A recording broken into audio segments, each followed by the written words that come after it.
नाज़रीन, आज हम बात करेंगे एक ऐसे मौजू पर जो न सिर्फ हैरत अंगेज है बल्कि हमारी आने वाली नस्लों के लिए मुस्तकबिल का मंजर भी पेश करता है। जी हाँ, हम बात कर रहे हैं चीन की नई नस्ल की ट्रांसपोर्ट के बारे में जो दुनिया भर में एक इनकलाब बर्पा करने जा रही है। नाज़रीन, अगर हम माजी पर नजर डालें तो सदियों से इंसान ने अपनी सहूलत के लिए सवारी के जराए ईजाद किए।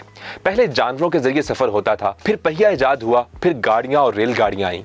लेकिन टेक्नोलॉजी की दुनिया में सबसे ज्यादा तेज रफ्तार तरक्की चीन ने दिखाई है। सिर्फ चंद दहाइयों में चीन ने ट्रांसपोर्ट के मैदान में ऐसे ऐसे कारनामे सरअंजाम दिए जिनका तस्वुर भी बाकी दुनिया नहीं कर सकती थी। चीन की सबसे बड़ी पहचान इसकी हाई स्पीड रेल सर्विस है।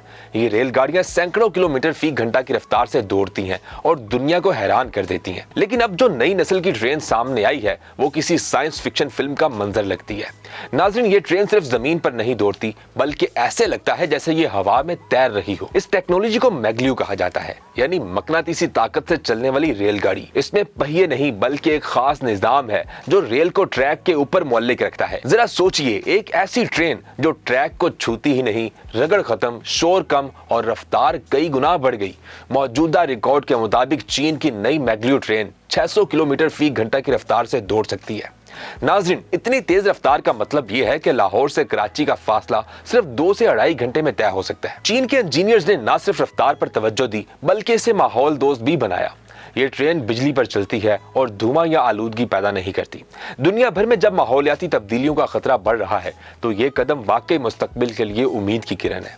इस नई ट्रांसपोर्ट के कई फायदे हैं। एक तरफ ये वक्त बचाती है, दूसरी तरफ ये सफरी अखराजात कम करती है। आम हवाई जहाज के मुकाबले में ये ज्यादा सस्ती, पुरसुकून और महफूज सवारी है। इसमें हादसा का खतरा भी ना होने के बराबर है क्योंकि इसके निजाम में इंसानी गलती के इम्कानात कम है। नाज़रीन, चीन ने यह ट्रेन सिर्फ अपने लिए नहीं बनाई बल्कि इसके मंसूबे हैं कि वो इस टेक्नोलॉजी को दूसरे ममालिक के साथ भी शेयर करे। इसके तहत बेल्ट एंड रोड मंसूबे में शामिल कई ममालिक मुस्तकबिल में इन ट्रेनों से फायदा उठा सकेंगे। आप तसव्वुर करें, अगर पाकिस्तान में यह ट्रेन आ गई तो लाहौर से इस्लामाबाद का सफर सिर्फ 37 मिनट में मुमकिन हो जाएगा। कमाल नहीं होगा? चीन इस वक्त न सिर्फ दुनिया का सबसे बड़ा ट्रांसपोर्ट नेटवर्क बना रहा है बल्कि अपनी मईशत को भी मजीद ताकतवर कर रहा है। अंदाजा लगाएं कि सिर्फ गुज़िश्ता 10 सालों में चीन ने लाखों kilometre high speed rail network तामीर किया है। ये वो तरक्की है जो बाकी दुनिया के लिए एक मिसाल है। लेकिन नाज़रीन, हर टेक्नोलॉजी के साथ चैलेंजेस भी होते हैं। इतनी बड़ी सरमायाकारी, महंगे टिकट और पेचीदा इंजीनियरिंग कुछ ऐसे मसाइल हैं जो इस ट्रेन को आम आवाम तक पहुंचने में रुकावट बन सकते हैं। लेकिन अगर तारीख हमें कुछ सिखाती है तो वो ये है कि नई टेक्नोलॉजी इब्तिदा में मुश्किल जरूर लगती है लेकिन वक्त गुजरने के साथ वो आम इंसान तक पहुंच ही जाती है। आखिर में नाज़रीन, एक सवाल आप सबके लिए, क्या आप समझते हैं कि मुस्तकबिल में पाकिस्तान में भी ऐसी ट्रेनें दौड़ सकेंगी? और अगर ऐसा हो गया तो आप सबसे पहले कहाँ का सफर करना पसंद करेंगे? लाहौर से कराची, इस्लामाबाद से पेशावर या फिर गवादर से काशगर?